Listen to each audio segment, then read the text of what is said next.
ரீசெண்டா ஒரு மாநாடு, இளைஞர் மாநாடு மாதிரி நடத்தினாங்க. எப்படி? இளைஞர் மாநாடு மாதிரி. அங்க ஆனா இளைஞர்களே இருக்க மாட்டாங்க. ஆனா அங்க ஒரு இளைஞர் இருக்காரு. அவங்க அப்பா பையன், அவங்க 2 இளைஞர்கள் தான் தமிழ்நாட்டில். அந்த இளைஞர்கள் சொல்றாங்க, மாநாடு போட்டு இளம் பெரியாராம். யாருப்பா இளம் பெரியாரு? பெரியாரோட வரலாறு தெரியுமா? பெரியார் ஸ்பெல்லிங் படிக்க தெரியுமா உனக்கு? மழையில படிக்க கொடுத்தா? இதே ஈரோட்டில் மண்ணில் எத்தனை சொற்பொழிவுகள், எத்தனை மாநாடு, எத்தனை உழைப்பு, 70 வருட உழைப்பு.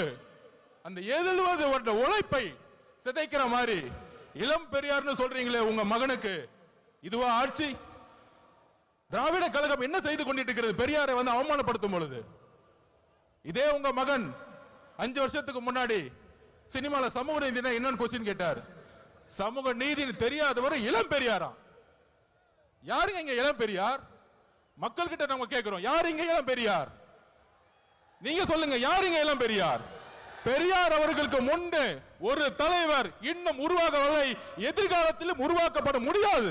இதுதான் தமிழக வெற்றி கழகத்தினுடைய மரியாதை. பெரியார் அவர்களுக்கு இங்க ஒரே பெரியார், இங்க ஒரே அம்பேத்கர், இங்க ஒரே காமராஜர், ஒரே தீரன் சின்னமலை, ஒரே பொல்லான் அவர்கள். இந்த தலைவர்களை நீங்கள் அசிங்கப்படுத்தினால் தமிழக வெற்றி கழகம் மிகப்பெரிய போராட்டத்தை உருவாக்கும்.